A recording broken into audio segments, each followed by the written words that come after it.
Hello again, everybody. Your old friend and buddy, Steve Simonson, coming back for another Awesomers.com podcast episode. This one is episode number 231. If you happen to be listening in a consecutive order, that's probably not a surprise to you. But if you've been some sort of maverick and you just wildly searched and found this page and this podcast, well, welcome.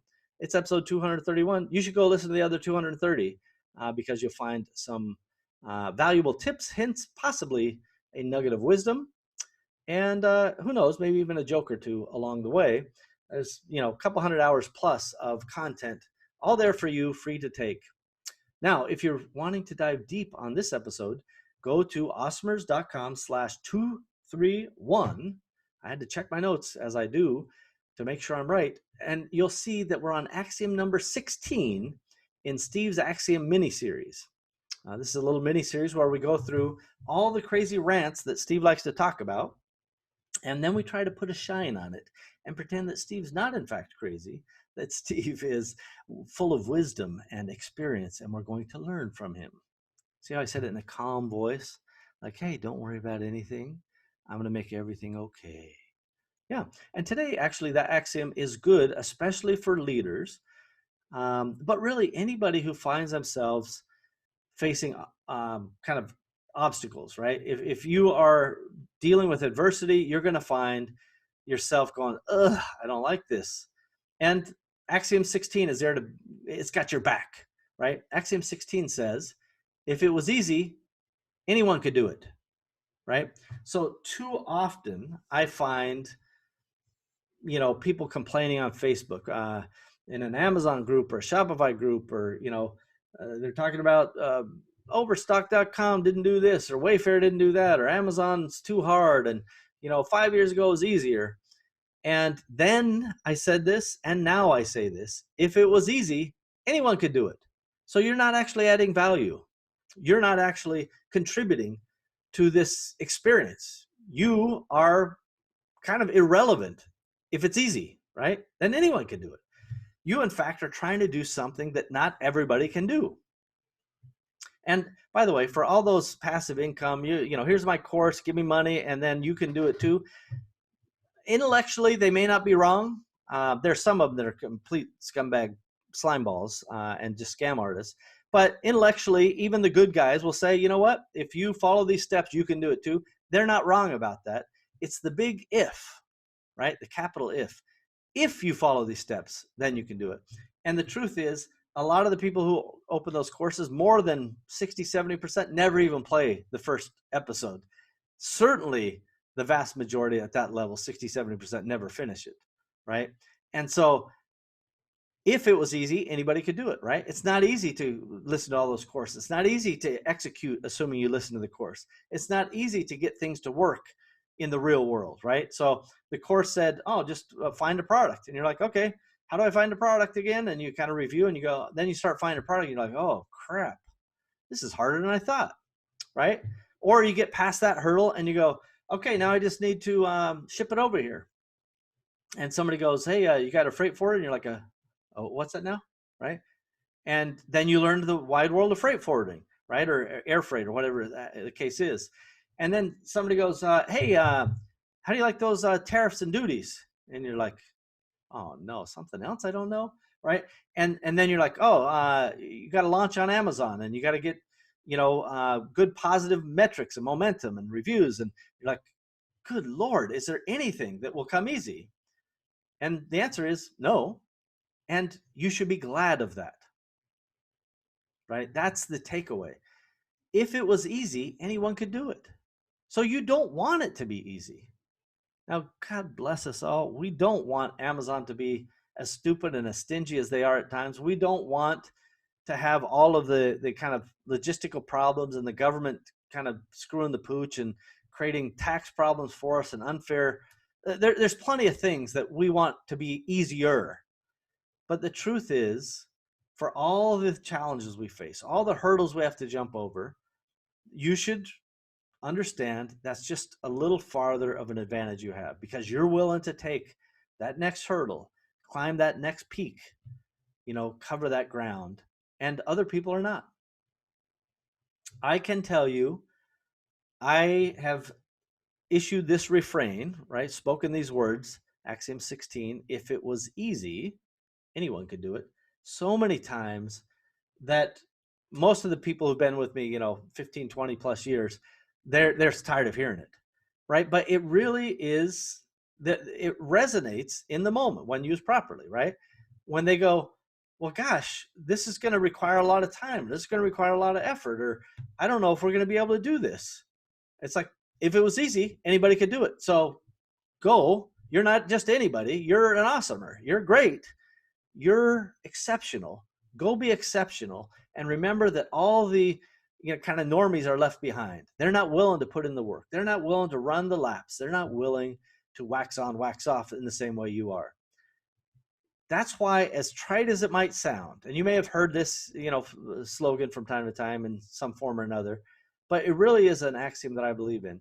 If it was easy, anyone could do it, right? So you kind of want there to be some level of adversary or adversity. So you're building a moat for your adversaries, right? Because somebody else is inevitably going to compete with you, right? In many cases, e-commerce people are finding products to sell that people are already buying, which means they're trying to take somebody else's market share. And those guys with all the little bite marks in their market share are going, what the heck's going on? Why are there so many competitors, right? Even though they probably started the same way. And we all have this, I don't know if it's memory loss or, some sort of e-commerce amnesia where we're like, you know, I stole somebody else's product idea. I found this market was good. I made my own little spin on it, right? I differentiated in my own way. And now somebody copied me. And we're outraged, right? We somehow believe that what we did was okay, but what they're doing is not okay, which is, it's nonsense. It's silly. We all know that. Okay, we're back again, everybody. Sorry, I had a little coughing break for you, and I tried to mute you so that you wouldn't have the benefit of that. But my whole point is you kind of want there to be some sort of moat around you and your adversaries, and we can't be so immature to forget that we often are taking inspiration from others. That's how we began our journey. So don't be surprised when in the future somebody else takes inspiration from you. That's immature to complain about. And by the way, it's lazy to not iterate your way out of that problem. You can't just copy and stay static. You've got to be inspired and then differentiate, see how you can spin, see what kind of a difference you can make, and then continue to innovate and iterate. And the only way to do that, by the way, is having a margin. So you have to protect your margin. That's the only way you can put more money into your product, which ultimately leads to more customer satisfaction. And you go, well, gosh, the price on Amazon are low and my competition won't do anything and my manufacturer's selling against me and they haven't dropped their price or they haven't raised their price. And my answer to you is a sultry and silky Axiom 16. If it was easy, anybody could do it. So you see that this works in almost any situation. And it can work for you too. And it also works for your team, right? Because when they're faced again with a tough challenge, a high hurdle, some task or series of tasks that are difficult, you can inspire them a little bit. Go, you know what? This is going to position us against competitor A, B, or C. This is going to separate us from those wannabes out there who are not willing to do what it takes. I put my name on it. And, by God, Axiom 16 says if it's easy, anybody can do it. We're going forward and follow me into this battlefield. And if you get your team around this idea, around this culture of, if it's easy, anybody can do it. And it's hard and I'm exceptional, so I can do it and I will do it. That's how you transform the organization to go from, oh gosh, I wish things were easier, right? We all wish things were easier. But guess what? If they were, we wouldn't have a business.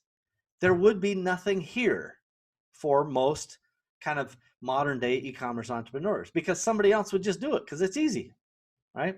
And so it doesn't really matter if you're a product seller, a service business. It doesn't really matter. This lesson applies really to anybody.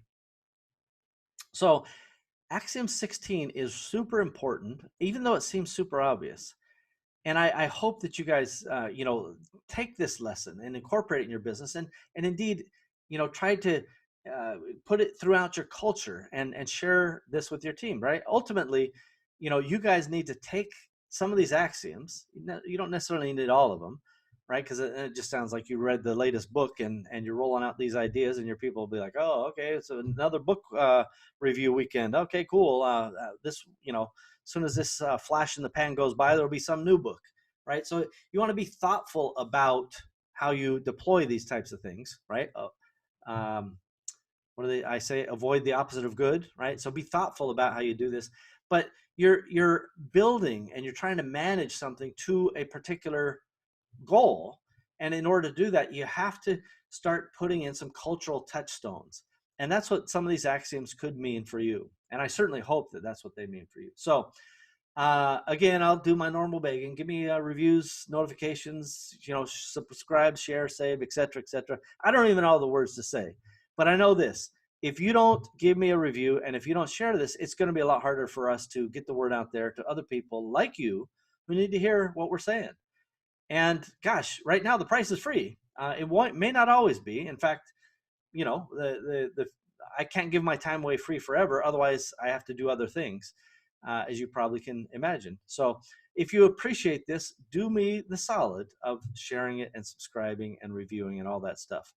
And if you've already done it, hey, I want to just say a sincere thank you. So if this is redundant to you, thank you so much. If you have heard this before and you haven't done it and you're tired of hearing it, I'm begging you, come on, Cletus, come on. Let's get it done, right? Let's just get it done. And then I won't bother you anymore. That came maybe a half truth. Anyway, awesomers.com, episode number 231. Just go to awesomers.com/231. Check out the episode. It's about Axiom 16. There's only 10 to go, everybody. This is a countdown of Steve's his favorite 26 axioms. And you've got to collect them all and share with your friends. See you, everybody. Bye-bye.